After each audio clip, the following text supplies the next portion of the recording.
Daniel stood in front of the old house, the stone path wet with dew stirring up the promise he once made, "I'll come back, no matter what." In his arms, Ella whimpered softly. But when the door opened, Clara didn't run to him, didn't reach for their child. His duffel bag was thrown down onto the steps, and in the yellow light, her eyes looked at him like he was a stranger. That rainy night, one door closed and another kind of battle began. The morning wind moved down the narrow street, carrying the last bite of the night. Daniel Reed tightened the strap of his dark pack and walked slow on the stone path, still wet with dew. On his chest, little Ella was wrapped in a thin blanket, her weak breath rising and falling, her small hand pressing against the worn fabric of his shirt. Every step of his heavy boots sounded louder than any march he'd ever made in the field. The road led him back to a house he hadn't touched in 10 months. Tall maples lined both sides, their young leaves dripping with morning water, shivering in the breeze. In his mind, he had pictured Clara opening the door, running to him with her arms wide, hair loose in the wind. He had imagined her smile, her voice, the three of them stepping inside together, closing the war behind them. But the closer he got, the harder his heart beat, each thud bringing back the sound of old gunfire still rattling in his head. The field had left its mark: dark nights, sudden blasts, the faces of men who never stood up again. He had thought coming home would free him. Instead, standing near the porch, the fear pressed in tighter. If even here the memories wouldn't let go, where else could he go? Ella stirred, a faint whimper rising under the blanket. Daniel lowered his face to hers, felt the thin warmth of her breath. A new kind of fear gripped him, not for his own skin, but for the life he held. With hands rough from years of weapons, he stroked her fine hair, trying to steady her and himself at the same time. The narrow street opened onto a small yard. The house stood there, 2 stories, wood faded, porch dark with moss. A dim light shone through the window, pulling up the memory of afternoons when he had sat in the front room, Clara's quiet laugh behind the clink of a coffee cup on the table. The image felt so close he thought another step might make it real. He stopped at the steps, eyes locked on the door. Sweat ran cold down his temple though the morning wasn't warm. This wasn't fear of an enemy, it was the distance dug deep by months apart. War had taught him how to survive, but never how to return as a husband, a father. He drew a long breath, chest tight beneath the faded uniform. The old faces came back, the men who fell, their eyes stuck open. He had survived, carried back his body whole, but he knew survival itself was a weight. His hand gripped the strap of his pack. He couldn't run from the past. The scars, the sleepless nights, they were stitched into him. But there on the porch, with the wind rushing through the maples, it came to him, he didn't have to erase the past to move forward. He only had to live with it, the way night belongs to morning. Ella stirred again, eyes half open, cloudy with sleep, catching his. That look, fragile, unknowing, told him he wasn't coming back just for himself. A hard kind of courage settled in his chest. He wasn't only the soldier who carried a gun, not only the man who lived through. He was a father, and standing at this door, facing down his fear, was the fight that mattered most. Daniel lifted his foot and stepped onto the porch. Each step felt heavy, but no explosions followed, only the creak of the boards and Ella's steadier breathing. He set down his pack, bent low, and let his trembling hand touch the cold latch. In that moment, fear was no longer the enemy. It was just a shadow he had to walk through, to find whatever light was left for him and his child. The first sound wasn't the door opening, it was the heavy thud of his pack hitting the porch. The noise cracked sharp through the gray light of morning, like an invisible shot fired straight into Daniel's chest. He froze, his whole body locking up, as if whatever strength he had left had been drained out in a single breath. That pack, stuffed with months away from home, the sweat and smoke of war, every mark of the field, was now tossed aside like something useless. It lay there on the whetstone, straps twisted, the faded fabric soaked through with dew. In that instant Daniel understood, the weight of all his memories could be stripped away with one careless drop. The door opened a sliver, spilling a pale wash of yellow from the bulb hanging above the porch. Clara stood in the frame, her back straight, one hand still resting on the door. The light picked out the dark rings under her eyes, her face pale, emptied of the smile he had held onto all those months. Her eyes weren't glad, weren't soft, they were distant, hollow, like he was staring at someone he no longer knew. The wind slipped inside, carrying with it a faint smell of coffee. Daniel caught sight of a white cup on the living room table, steam still rising. Beside it, a dark blue tie, nothing he'd ever worn, never owned. Such a small thing, but enough to still his blood. Every muscle inside him clenched. He stayed quiet. Out there, silence sometimes saved a soldier's life. Here, silence was the only thing keeping him on his feet. In his arms, Ella stirred, breath-catching, her body shifting under the blanket. He bent his head low, as if to shield her from the cold, yellow light pouring out of the doorway. By the door sat a pair of men's shoes, big, scuffed with drying mud. One tilted sideways, the other planted firm. Daniel didn't step past, didn't look away. His eyes read the signs the way he once read a battlefield. The mud wasn't fully dry, whoever wore them had only just arrived. From deeper inside, a shadow slid by, quick and quiet, like someone who knew they shouldn't be seen. Daniel's heart hammered, each beat like a hammer striking steel. Sweat soaked his back though the morning was still cold. In his mind flashed another ruin, another house in Fallujah where he'd caught the glimpse of an enemy darting through a broken wall. That same blend of fear and rage rose up. But here, unlike there were no brothers at his side. On this porch, he was alone. Clara still stood at the door. Her hand slipped off the frame, letting it swing open wider. Yet she didn't motion him in. No smile, no call of his name. Just the empty stretch between them, no more than a few feet, but somehow farther than any mile of war. Her eyes avoided his, avoided the child, slid somewhere else, anywhere but toward the life standing at her doorstep. A gust moved the curtain, showing a crooked corner of the sofa where that tie had been tossed. Daniel swallowed hard, throat dry as dust. In his memory, he had pictured setting his cap down on that very table, pulling his wife and child close, all three of them together again. But the truth in front of him was different. Another man's trace had already taken that place. The picture he'd carried broke apart like glass underfoot. Ella began to cry then, her thin voice cutting sharp through the heavy air. Daniel rocked her gently, lips moving without sound. The cry sounded like an alarm from the field, but no one came running, no cover fire, no backup. Just him, in the dim light, standing at a house that wasn't his anymore. He bent, picked up the pack. The fabric was soaked, cold against his palm. In that stooped moment, he felt like a beggar gathering scraps of a past that had been tossed out. He straightened slowly, his eyes finding Clara again. She stayed still, a statue misplaced, neither coming forward nor stepping back. That stillness was enough to cut the last thread of hope he'd carried. No welcome. No open arms. Just a soaked pack on the stone, a sickly yellow light, and Clara's tired, distant eyes that no longer belonged to the family he had fought to return to. And in that instant, Daniel knew, this fight was harsher than any field he'd ever crossed. Out there, he always knew who was friend and who was enemy.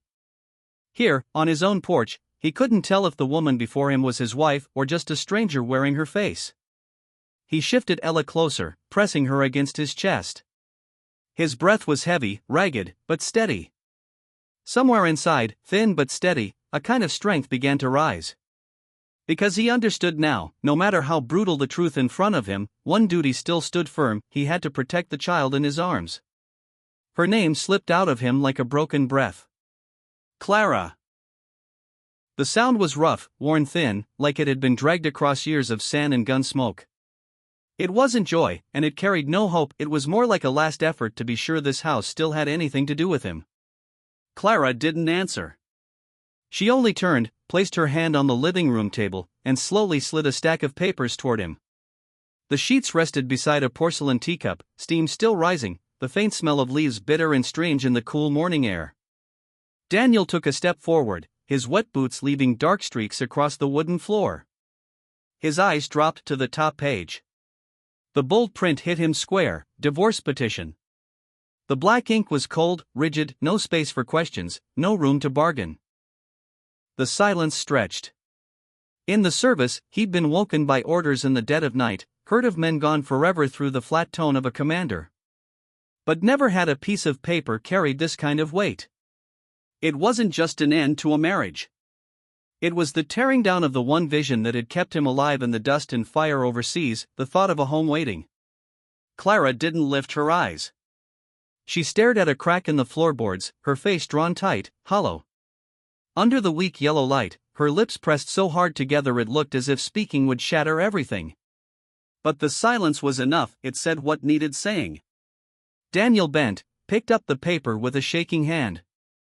The ink felt cold on his fingertips, sharp as a blade. His eyes skimmed the legal terms: plaintiff, defendant, custody, division of property. Each word stripped him bare, turning him from husband and father into nothing more than a name in a file, a line in a clause. In his arms, Ella began to cry. Soft but insistent, the sound stretched like a frayed thread. He pulled her closer against his chest, felt her warmth burning through the old uniform. He wanted to believe it would stir something in Clara. But she didn't move. Her gaze flickered for a second, then dropped back into emptiness. He looked around the room. The novel she used to read now sat dust-covered on the shelf. The wedding photo was gone from the wall near the stairs. It was all arranged, he realized, as if the house had erased him long ago. A draft slipped through the half-open door, rattling the paper in his hand. That soft rustle struck him like a warning bell. This wasn't some nightmare he could wake from. This was real, sharper, and colder than any fight he'd seen. His hand clenched, crumpling the page. In his mind the last battle returned, the smoke, the shouts, the men falling. Back then, he believed if he could just stay alive, if he still had his family waiting, he could carry the weight of memory. But now, this single thin sheet proved even that refuge was gone. He lifted his head. Clara still wouldn't look at him. That face, once the light that guided him through dark stretches, was now a wall. Next to the teacup, the steam had faded, leaving only a ring of water on the wood, cold as a decision made long before he walked through the door. Daniel didn't speak again. He didn't beg. He stood there with Ella in one arm and the divorce paper in the other. And the fear came, not fear of bullets or fire, but fear that war itself would swallow his present, that there was no place left for him even in his own home. But in that hollow moment, something else crept in. This wasn't his ending. It was the beginning of a different kind of fight. No rifles, no uniform, just him and the 3-month-old child pressed against his chest. He lowered his eyes to Ella, her tiny face red from crying. And there it was, a small, stubborn spark rising in him. He pulled her closer, a silent vow written in the grip of his arms. Whatever was on those papers, whatever door might close, he would not let past or present tear this child out of his hands. Daniel stood still, the divorce papers trembling in his hand as the draft pushed through the porch. The damp air mixed with the stale smell of cold tea drifting out from the room behind her, a scent that was half familiar, half foreign. He didn't want to believe this was all that remained between them, but Clara's silence pressed heavier and heavier against his chest. He tilted his head toward Ella. 3 months old, her tiny face flushed red from crying, her sobs thinning into choked hiccups. Daniel drew in a breath, his broad shoulders quivering, and spoke in a low, rough voice, more like a prayer than words. He didn't ask for himself, didn't beg on his own behalf. All he managed to ask was to be allowed inside, to give the baby warm water, dry clothes. Just enough to stop her from shivering in his damp arms. The words fell like rain that found no ground to sink into. Clara said nothing. She only shifted her hand, pushing the door slowly closed, careful as if she feared the sound it might make.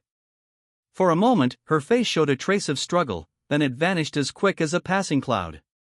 Daniel stepped back half a pace, his chest hollowing like the air had been punched out of him.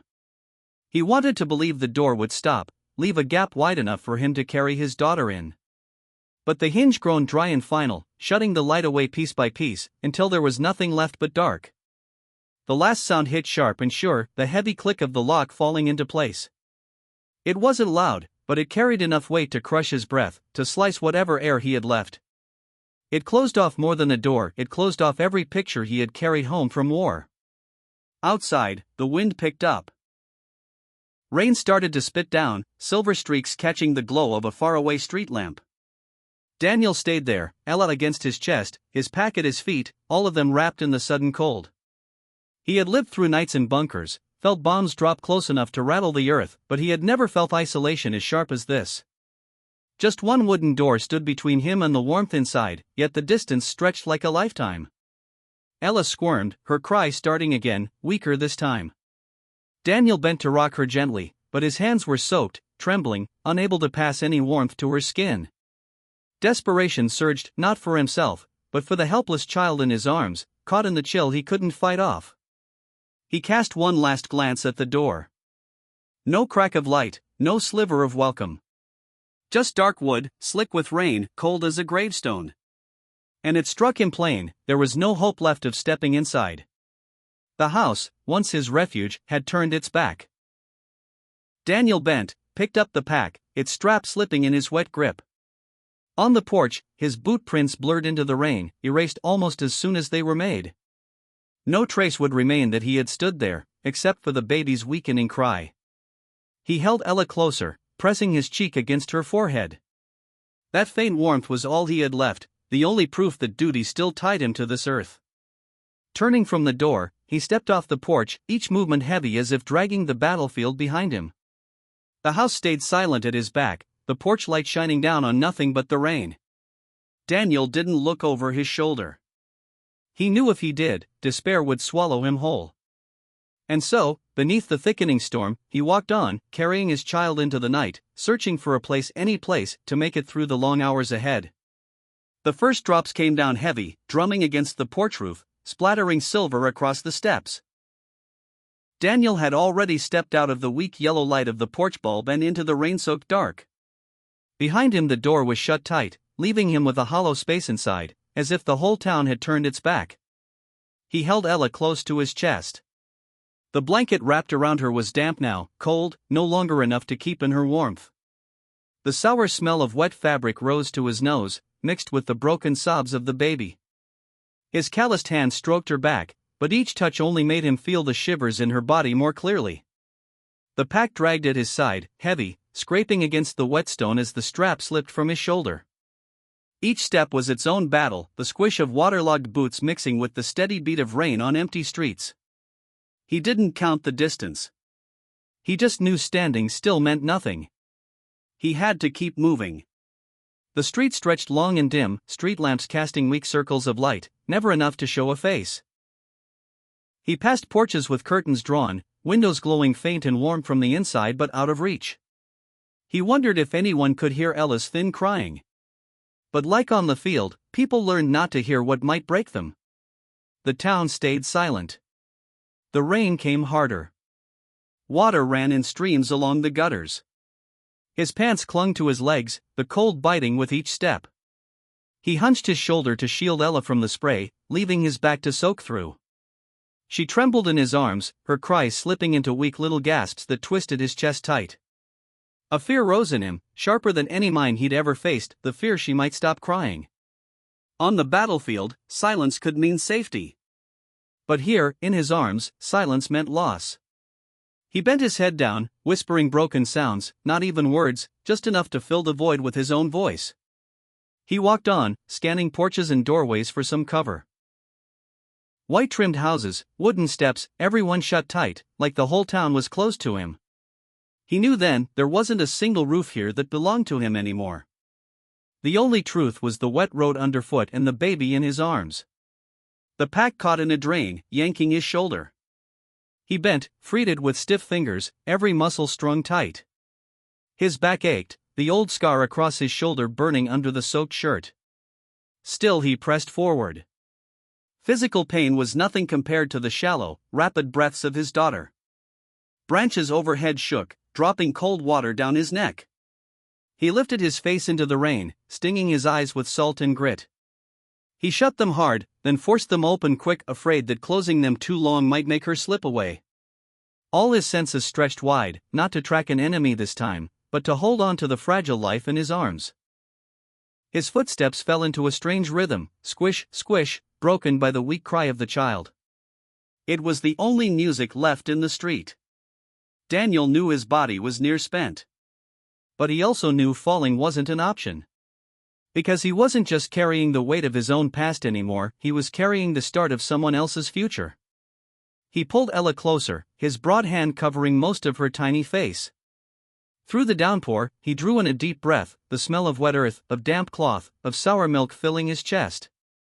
It all blended into one single truth: a soldier returned, left behind, but still moving forward. On the empty street, his shadow stretched long, blurred in the rain. No one saw him. No one waited. Only the drag of his steps, heavy but steady, carrying him and Ella forward into whatever lay ahead. The rain came down harder, a sheet of water closing off the space ahead. Daniel bent low, feeling Ella's breath grow quicker, each sob breaking into small, fading gasps. Her skin burned hot beneath the damp blanket, like a fragile flame being swallowed by wind and storm. He laid his rough hand on her forehead and felt the heat surge into his palm, straight to his chest. A fear rose in him then, one he had never known in war. At the front, he had stood in the path of rifles, heard rounds whistle inches from his head. Fear there was sharp, clean, you knew where the danger was, knew what you had to do to survive. But now, staring down at Ella's fevered face, he had no map, no command, no orders to lean on. Just his hands and a heart pounding wild, lost on a dark street. Rain stung his eyes like pins. He blinked hard, part water, part tears pushing through. The houses lining the road blurred, faint window lights far off only deepening the dark around him. He lifted his head, scanning each porch, each post, like a man groping for fire in the middle of a storm. Ella's breath came ragged, her cries slipping into broken sounds. Panic tore through him. He pressed her tight against his chest, bent his big frame low to shield her from the storm.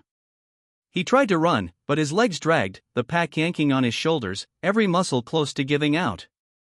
He stopped, gasped, his breath mixing with the hammer of rain, all of it crashing into one endless noise. A weak glow showed ahead, a street lamp. Daniel pushed himself forward, every step thrown toward that circle of light as if it was the last thing holding him up. Beneath it, he set the pack down, adjusted the blanket around Ella. Her breathing rasped against his chest, fast and shallow. He kissed her forehead, trembling at the heat that hadn't eased. He drew in air deep, trying to cage the panic squeezing his throat. Memories rushed back, nights on duty, pressing a hand to the foreheads of 6 soldiers, listening to their fading breaths, wondering if they'd make it to morning. And now here it was again, but smaller, weaker, his own child.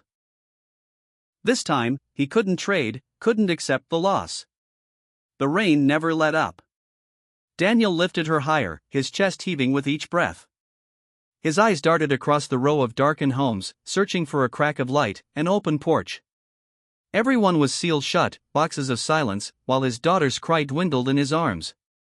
He clenched his jaw and stepped on, each move heavy as if dragging stone. Another faint light flickered farther ahead. He gripped the blanket tighter, afraid that if he loosened even a little, the fragile heat in her body would slip away into the storm. Ella's breath was fading, her lips twitching, reaching for life. Daniel bent close, listening hard, as if the whole world had shrunk to that small sound. In it he saw himself, a soldier returned, shaking at the edge of life, not on a battlefield, but on a rain-soaked street in his own town. Panic gripped him, but still he moved. Because moving was the only way left to keep her breathing. One more breath, one more chance. The street stretched on like it would never end, swallowed in the gray wash of rain. Daniel staggered beneath the weight of his soaked pack, holding Ella tight against his chest, trying to keep what little warmth she had left. His breath came hard, tangled with the steady pounding of rain on the pavement, a heavy rhythm he couldn't escape. All around him, dark porches and shuttered windows stood like eyes turned away. Ella no longer cried. Only a rasp, a weak rattle of breath, like the broken rhythm of a string about to snap. Daniel pulled her closer, feeling the fever heat pouring off her small body, heat that burned his skin even as his heart froze up. He had lived through the smell of gunpowder, through the blood and grit of field hospitals, but the burning skin of his own child's fever left him reeling. Each step landed like a blow. Mud clung to his boots, dragging him slower. His eyes swept the street, desperate for a sign, a glimmer, anything. But the town seemed dead under the downpour, leaving him alone with the storm and the quick, pounding breath in his chest. Then, at the far end of the road, a doorway lit up. Not bright, just the old glow of a yellow bulb, but to Daniel's drained eyes, it shone like a beacon in a storm. He stopped, narrowed his eyes through the rain, afraid it was a trick. But the light held steady, trembling only in the curtain of falling water. A figure appeared in the frame. Thin, silver-haired, holding a small flashlight. Daniel's heart tightened when the beam cut across the storm and landed on him, on the tall, hunched figure clutching a child. He shielded Ella's face, afraid the light might startle her. His steps faltered. He stood frozen, like a wounded animal wary of approaching shelter.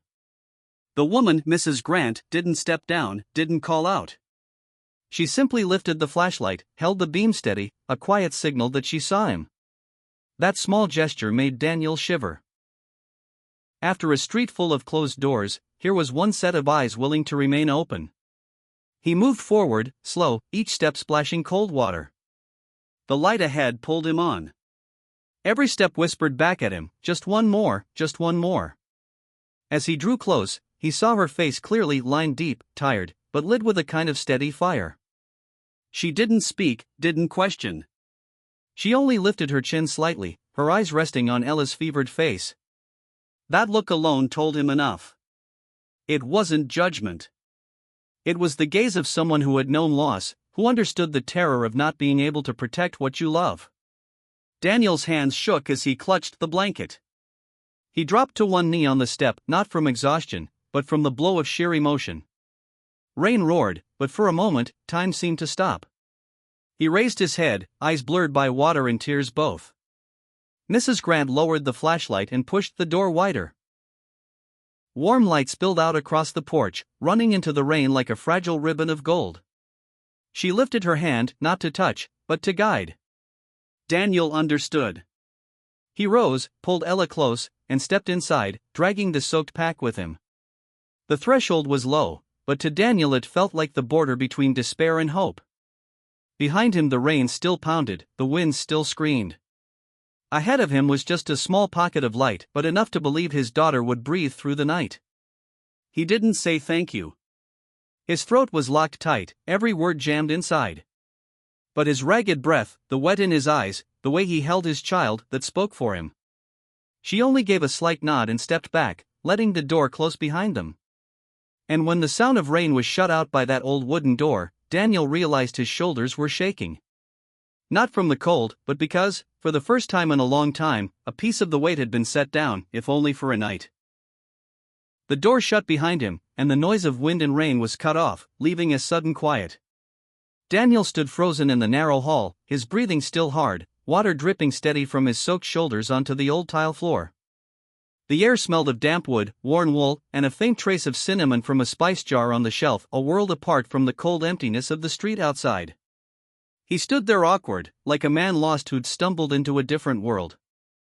Mrs. Grant moved ahead, small and thin but steady, one hand still holding the flashlight while the other pulled open a wooden drawer. She brought out a thick towel, yellowed with age, and handed it straight to him.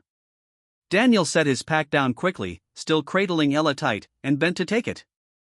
The towel drank in the rain from his hair and shoulders, warmth spreading through the fabric, simple and steady, blurring his eyes with relief. She turned then to the old oil stove, lifted the lid on a kettle that had been sitting there. Steam rose strong. She poured water into a dented metal flask and held it out. For a second, Daniel just stared, unsure how to take something so plain and so needed. Then he pressed it close, tucking it against Ella through the thin blanket. The warmth seeped in, her breathing slowed a little, the rasp softening into short but steady breaths. He backed into a low wooden chair near the fireplace.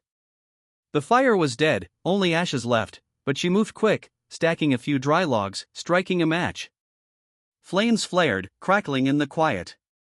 The orange light flickered across Daniel's face, showing every line carved deep from the night he'd carried. He bowed his head, water dripping off his hair into his hands, and whispered thanks.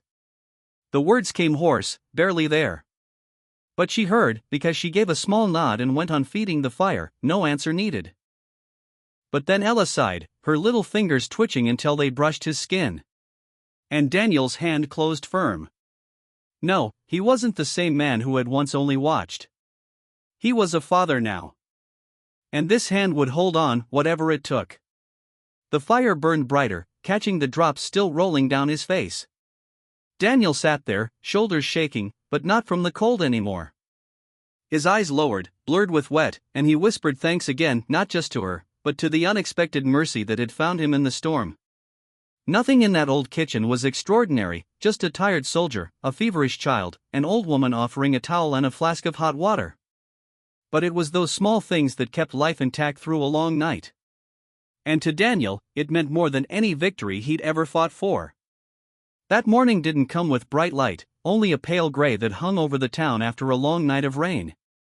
Daniel woke to the sound of wind slipping through a crack in the door. His back ached from sleeping upright in the wooden chair, his arms still wrapped around Ella.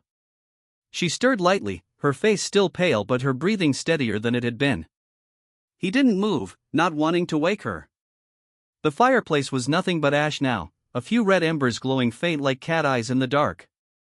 The room smelled of smoke, damp wool, and the faint sour trace of milk on his clothes. It was a tired smell, but oddly familiar. Daniel shut his eyes for a moment, trying to take in this fragile quiet, something he knew wouldn't last. Footsteps on the wooden floor broke it. Mrs. Grant appeared in the doorway, her silver hair tied back, her hands holding a stack of envelopes bound with a worn rubber band. She set them down on the table beside the untouched cup of tea Daniel had left the night before. He looked at the pile and felt his chest tighten. He didn't have to open them to know these weren't letters anyone wanted. No familiar handwriting from old friends, no smudged postcards rushed from faraway posts. These were thick envelopes, sharp-edged, stamped in red, County Court, returned to sender. He laid Ella gently in the rolled blanket on the chair before reaching for one. His hand shook against the stiff paper. This hand had carried steel, knives, rifles, yet it trembled over a sheet of paper. Mrs. Grant sat across from him, silent. Her eyes stayed on him, soft but heavy. Daniel slipped the band free. The letters spilled across the table. He picked them up one by one, summons, hearing notices, sealed documents marked urgent. Many carried a signed receipt, the same slanted signature, cold and unmistakable, Clara's. His fist closed hard on the paper, veins raised. He didn't shout. He didn't curse. The silence was worse than gunfire. In his mind, Clara's image flickered, the woman who once laughed bright by a summer window, now reduced to a hand signing forms like a clerk finishing routine work. He flipped through each page. The words were sharp, unforgiving: plaintiff, defendant, custody, affidavit. Each line cut another thread, stripping away the home he'd held onto in his memory to make it through nights in the field. No space for love, no place for dreams. Just clauses, evidence, numbered items. Daniel pushed one envelope aside, but his hand didn't let go, crumpling the edge. He bowed his head, breath ragged. Ella shifted, her lips parting, a soft sigh escaping. He turned to her, saw the faint flush of fever still there, but also the steady rise and fall of her chest. In that moment, the stack of papers shrank into the background behind the fragile rhythm of her breath.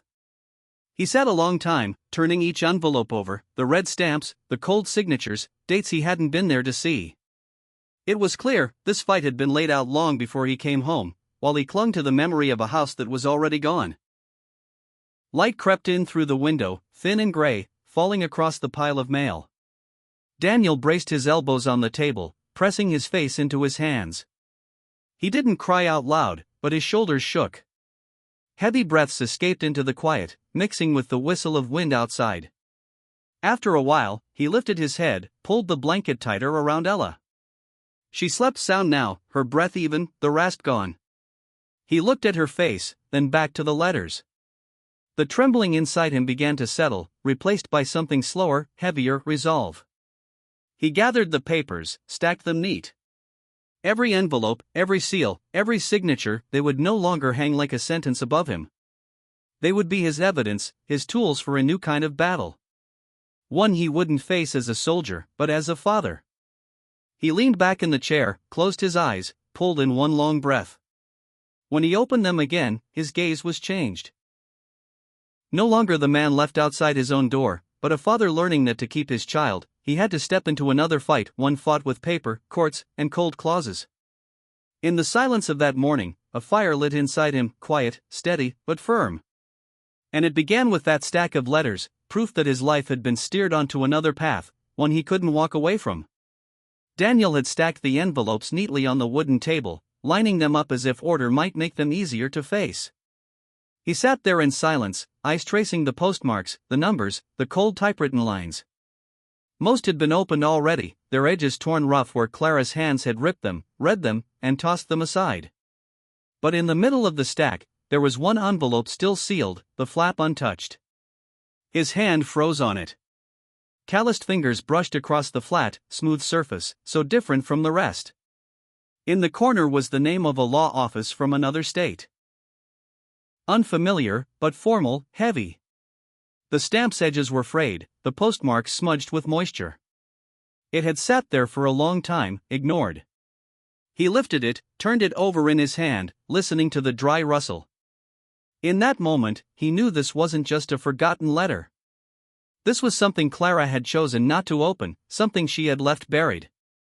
Every other envelope had her signature, her mark. Only this one was left untouched. Daniel pulled a small knife from his pack, the same blade that had once opened ammo crates, cut through wire. Tonight, it traced the seam of paper. His movements were slow, deliberate, like a man disarming a mine. The flap gave way, and he slid the folded pages out. He spread them across the table. His eyes moved over the typed lines, the tidy numbers. His breath grew heavier. This wasn't a personal letter. It was a draft contract, a legal outline, accompanied by a short note from a distant attorney. And the name listed as the client was clear, Clara. He read line after line, his gaze halting on the bold print: request for consultation on out-of-state divorce procedures, strategy for custody, recommendations to prepare evidence of instability on the part of the opposing spouse. Each word landed like a hammer in his chest. He leaned back in the chair, eyes shut hard. Clara's face flickered in his mind, how she had looked under the yellow porch light, her eyes empty. Now he understood. That emptiness wasn't surprise. It was the look of someone who had already arranged the ending, long before he walked home through the rain. He opened his eyes, glanced at Ella. She still slept, her breath steady, sweat dotted across her forehead but the fever easing. Daniel laid his wide palm over her chest, felt the small heart beating through the fabric. That life was still his, still trusted him. The dim light of morning slid through the window, falling across the papers. He bent and read again, the words crawling in his head like a cold verdict.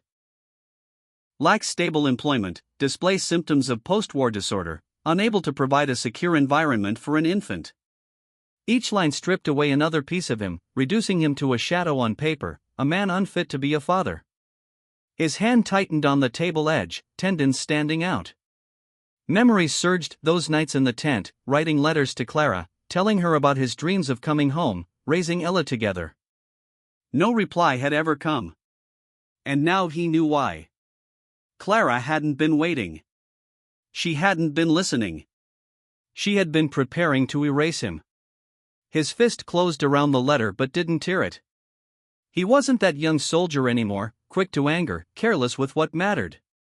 The war had taught him every scrap of evidence, every piece of detail, could decide the outcome of a fight. And this fight, though silent, demanded the same discipline. He stacked the papers back into place, squared the edges against the pile. His fingers tapped the table, slow, heavy. Outside, the rain had stopped. The sky hung silver gray, a thin curtain over the town. Daniel sat still, eyes lost on the blurred glass of the window. Ella stirred, a faint whimper breaking the quiet. He leaned in, scooped her close, rested his hand against her back. His breath steadied, slower, anchored by the warmth of her body. Among the cold papers, the betrayal plain as ink, he found the only strength that mattered, his resolve to keep this child safe. In the old kitchen, the fire had died down, leaving only a faint red glow in the ashes. But in Daniel's chest, a new flame had been lit, quiet, steady. Not the fire of anger, but of resolve. He knew if he let pain consume him, he'd lose everything. But if he held on, turned it into strength, he and Ella still had a road ahead. That unopened letter, forgotten in the pile, had become his first light, a sign pointing to the enemy he now faced. Not bombs, not battlefields, but the cold, deliberate calculations made inside his own home. The afternoon dragged heavy, gray clouds left over from the storm hanging low above the small town. Daniel walked slow down the street, Ella in his arms, the weight of his soaked pack pulling on his shoulder. His boots struck hard against the wet sidewalk, each step echoing the long night he hadn't yet recovered from. He had packed the papers neatly away in a waterproof pouch inside the pack, documents marked with stamps and signatures, now part of his gear for a different kind of fight. He stopped at a 2-story brick building, its sign faded in the glass, Michael Harris, attorney at law. The metal edges were rusted, the letters dulled by years. The glass door fogged from inside, a desk lamp faintly glowing. Daniel drew in a breath and pushed through. A bell above the frame jingled, thin and out of place in the quiet. The office was small, plain. Yellowed walls, shelves sagging under the weight of old files. The smell of cold coffee lingered, sharp and bitter, the kind that clings to rooms where men have stayed up too many nights. Daniel pulled out a chair across from the desk. He set his pack down, unbuckled the strap, and pulled out the papers. They hit the table with a flat, dry slap, like the sound of a round chambered. Ella stirred in his arms, breathing steady but weak, her cheeks flushed. He pulled the chair closer to the desk but left room for her to rest against him, wrapped in the blanket that had finally dried. He wasn't about to set her down, not here, not while his hands busied themselves with the work ahead. One by one he spread the envelopes across the desk, summons, receipts, the unopened letter from that out-of-state firm. He ordered them carefully, the way a soldier lays out rounds and bandages before a patrol. Each page had its own weight. The room was still except for the slow tick of a wall clock. Daniel's eyes stayed fixed on the black type, but his mind drifted back to long nights in the field, when men sat on ammo crates, stripping weapons, stacking magazines. No one talked much then, either. Just the sound of breath, the rasp of cloth, the click of metal. This silence felt the same, only the tools had changed, paper and seals instead of rifles. His hand lingered on the envelope from the faraway office, the rough texture of its cover beneath his thumb. Clara's face rose up in his memory, signing, hiding, planning. His teeth clenched, then eased. Anger would only cloud his vision, and this fight demanded clear eyes. He set the letter on top, a reminder that this was the first piece of evidence he would need. Ella shifted, her small hands slipping free of the blanket, reaching for warmth. Daniel adjusted her gently, tucking the fabric back around her, pressing his palm against her chest. The beat of her tiny heart pressed into him, slowing his own breath. He understood then, he had no other choice. This fragile life was the only reason to step into a world of legal language in cold offices. He pulled out his old notebook, the one that had followed him through years of service. The pages were yellowed, the corners frayed, but there was still space left. He took up his pen and began to write dates, times, the contents of each document, line by line.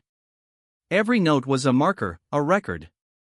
He wrote slowly, carefully, as though he were sketching a map for the battle ahead. The faint smell of stale coffee rose from a forgotten cup on the desk, bitter and sharp. It reminded him of nights on guard duty overseas. He drew it in deep, tying the smell to this moment. This wasn't war anymore, but it was a fight all the same, and he had to stand firm, not for his brothers in arms, but for his daughter. When he finished, he closed the notebook, set the pen down. In the stillness, he listened to her breathing. The yellow light from the desk lamp cast across his face, carving out lines that fatigue had deepened, but in his eyes there was something else, steady, deliberate resolve. That cramped office with the smell of old coffee had become his trench now. No rifles, no commands, just papers and ink.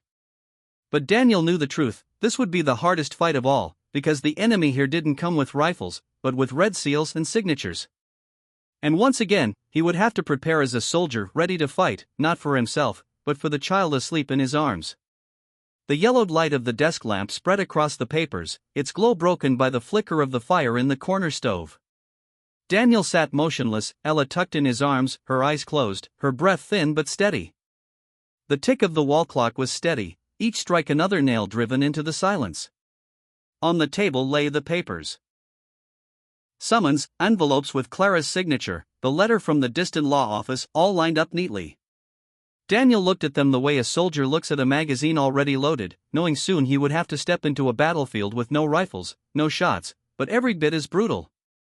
He opened his notebook, rough hands turning the page, pen set ready. But he didn't write right away. He sat still, breathing deep, letting it out slow, like a man waiting for orders from a commander who never came. In the service, he had been trained to wait, for the order to move out, for the signal, for the sound of a helicopter's rotors. Now, that same waiting filled the small room with the stale smell of coffee, his daughter only 3 months old in his lap. He bent lower, whispered like he was talking only to himself, "This isn't just about marriage." He paused, feeling the weight of the words in his throat. "This is about a child's survival." His voice wasn't loud, not directed at anyone. But it rang in his own head like an order that couldn't be ignored. He put the pen to the page. The first line shook, the ink spreading like dark blood on old gauze. He wrote his name, Daniel Carter, slow and deliberate, then went on, dates, times, Ella's condition, what happened that night at the house, the papers Clara had signed. Each sentence felt less like testimony and more like a cut, a piece of evidence, a brick in the wall he had to build to keep his daughter with him. Ella shifted, her small hands slipping from the blanket, reaching. Daniel stopped writing, pulled the cloth higher, patted her back until her breath steadied, her tiny heart beating against his palm. That feeling squeezed his chest tight.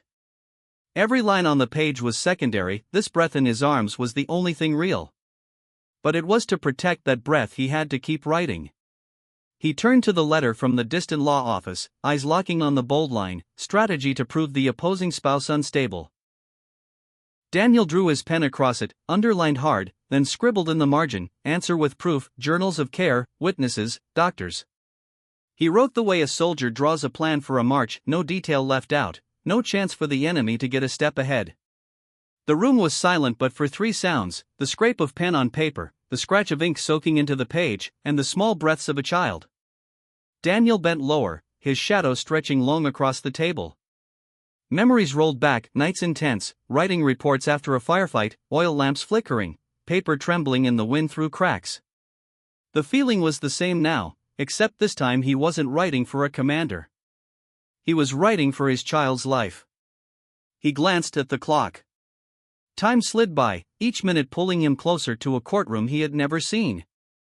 Fear pressed in, but it wasn't the kind he knew before. Not the fear of gunfire or explosions. This was the fear of walking into a world ruled by seals and signatures, where the fate of a child could be decided by strangers. He closed the notebook, his fingers stained black, ink rubbed deep into the lines of his hand. He tried to wipe it clean, but it only smeared darker. He looked at it, let out a long breath. On the field, blood on his skin had reminded him of the cost of survival.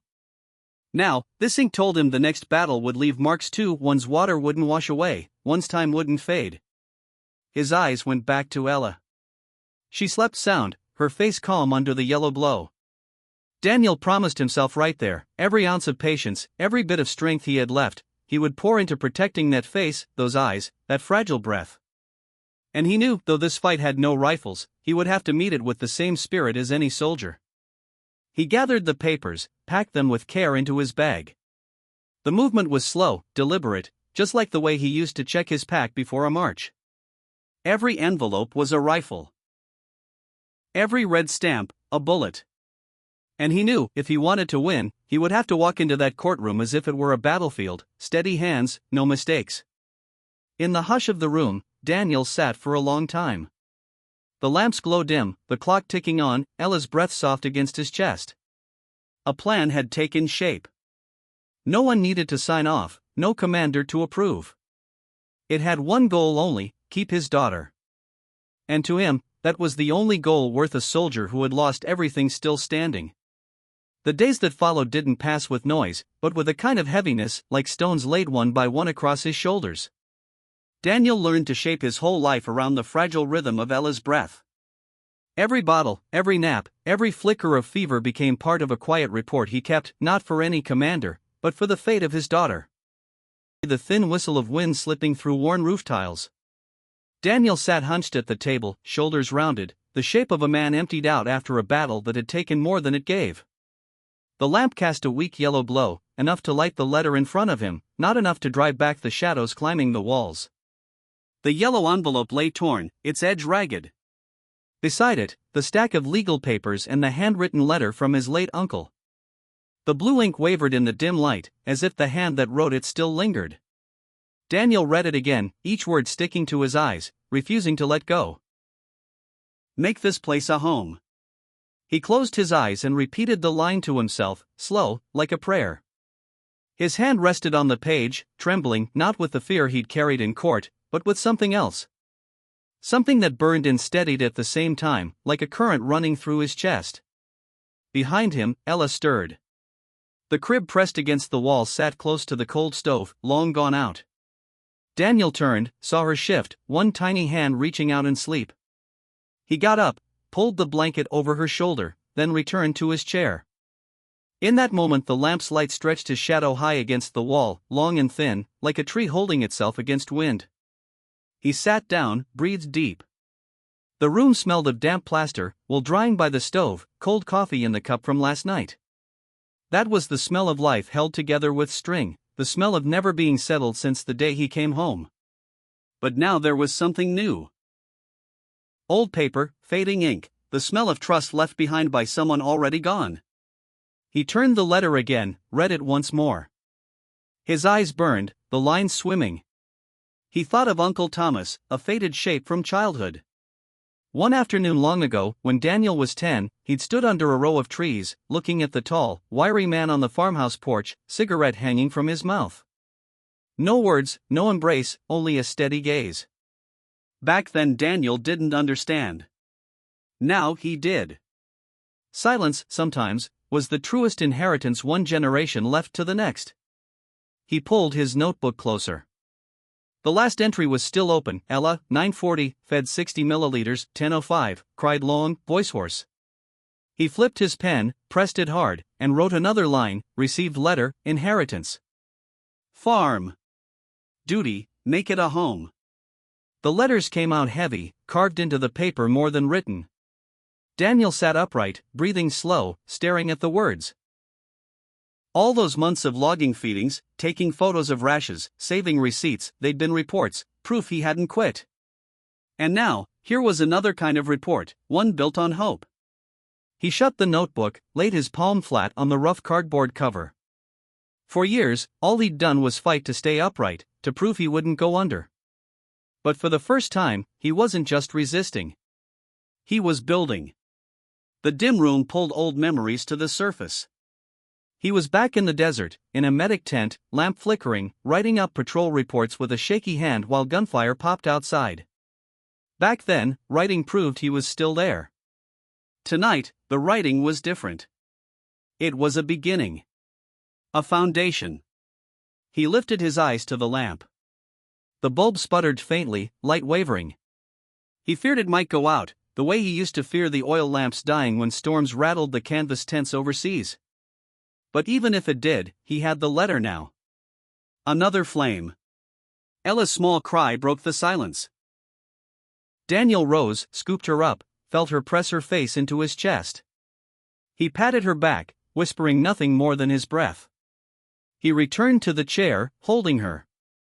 He set the letter beside them, so her cheek brushed against the edge of the page. Her warm breath lifted the corner, made it tremble. Daniel stared at it, feeling like his uncle, though gone, was still reaching through that page to touch her. A fragile thread, but real. He didn't sleep. He read the legal documents again and again, folding and unfolding. In his mind a map began to form, the road out of town, the long miles west, the farm ringed by fields, the front porch, the sound of wind through trees. He pictured himself carrying Ella through the doorway, setting her in a new crib near a lit stove, sitting on the wooden floor while the wind moved across the land outside. He wrote another entry, prepare to move. Keep all documents safe. Priority, Ella's safety. Line after line filled the page, thick with ink. He kept writing, afraid that if he stopped, the vision would fade. At 3 a.m, he leaned back, eyes closed. No judge's voice echoed in his head, no more cold words about supervised visits. Instead, the deep voice of his uncle repeating, make this place a home. Daniel's lips cracked dry, but he whispered anyway, "You'll have a home, Ella. I promise." When dawn crept through the curtain, Daniel was still at the table, staring at the folded letter. The notebook lay open, a blank page waiting. Ella stirred, cried softly. Daniel rose, mixed her bottle, held her close, then sat again at the table, the morning light falling across the word home. It wasn't a miracle. It wasn't a rescue from nowhere. It was ground, solid ground for the first time in years. And Daniel knew, no matter how long the road, no matter what courtrooms lay ahead, he now had a place to move toward.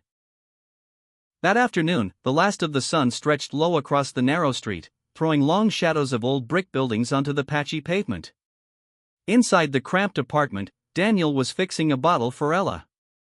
The sound of hot water hitting the plastic, soft and steady, mixed with her weak cries from the crib. He set the bottle in a bowl of warm water, checked the heat with his wrist, then lowered himself into the busted chair he had braced with a scrap of wood. He lifted Ella and cradled her close. She latched on, tiny hand clutching his shirt, her breathing evening out as the milk went down. Daniel exhaled slow, his eyes fixed on nothing, his thoughts still circling that inheritance letter. A knock came at the door, 3 taps, hesitant, not loud. Daniel raised his head. He wasn't expecting anyone. Almost no one knew this apartment, the few neighbors who did only offered polite nods in the hall. Most days it was just him and Ella, sealed inside their quiet shell. He set her back in the crib and walked to the door. When he opened it, Clara was there. She stood in the slanted gold light, face drawn, eyes dark-ringed, skin gray and worn. Her clothes hung loose, her hair unkempt, nothing like the tidy figure she'd shown in court. She gripped the strap of her bag so tight her fingers had gone white. When her eyes met Daniel's, her lips trembled before any sound came. Daniel didn't speak. He held the door half open, silent. Behind his chest rose the weight of memory, the slam of a door on a rain-soaked night, Ella's hoarse wailing left out in the cold, the tap of a pen on a courthouse desk declaring he could only see his daughter under supervision. It all pressed against him, forcing him to take a deep breath just to stay steady. Clara's voice broke, rough. Then the tears came, slipping down both cheeks. "I'm sorry." Daniel didn't move, his eyes steady, his mouth firm. He felt his lips twitch, wanting to betray something, but he kept still. He looked into Clara's eyes but didn't allow himself to sink there. She took a step closer, faltering. I wasn't myself. After Ella was born, I fell apart, depression, panic. Everything turned dark. Mark, he said he'd help, but he only pushed me further. I was a fool, her words crumbled. She covered her face and sobbed. Inside, Ella stirred, let out a cry. Daniel turned, lifted her from the crib. He held her against his chest, patting gently, then looked back at the door. Clara watched, her red eyes wide, hands trembling. I failed both of you. I don't deserve forgiveness. But, will you let me just look at her a little longer? Daniel gave no answer. He held Ella steady, his hand rubbing her back, his eyes fixed past Clara to the horizon behind her, where the evening sky was turning violet. Her words passed over him like wind, heard, but not caught, not held. In his mind, 2 Claras overlapped, the one from long ago, radiant when they still dreamed of a home, her hand resting on her belly, smiling softly at the thought of their child. And the Clara now gaunt, broken, standing at his door trembling, begging through tears. He heard it all, but from another shore. The sounds came distant, muffled. What was left in him wasn't rage, but something colder, like ash. Maybe what she said was true. Maybe not. Either way, he knew he couldn't let Ella step back into that circle again. The room stayed heavy with silence. Only Ella's whimpers and Clara's sobs filled it. Daniel sat, set the bottle to his daughter's lips, and let her drink. He looked down, one hand covering her small body. The lamp cast their shadow across the wall, a broad, steady figure holding a smaller round shake close. Clara stared at them, lips quivering. I wish I could go back. Her tears streaked her bag strap. Daniel didn't answer. He only kept patting Ella, eyes far away. Not because he didn't hear, but because he heard too clearly. And he knew some words don't require a reply. Clara lingered, waiting. Daniel gave her nothing.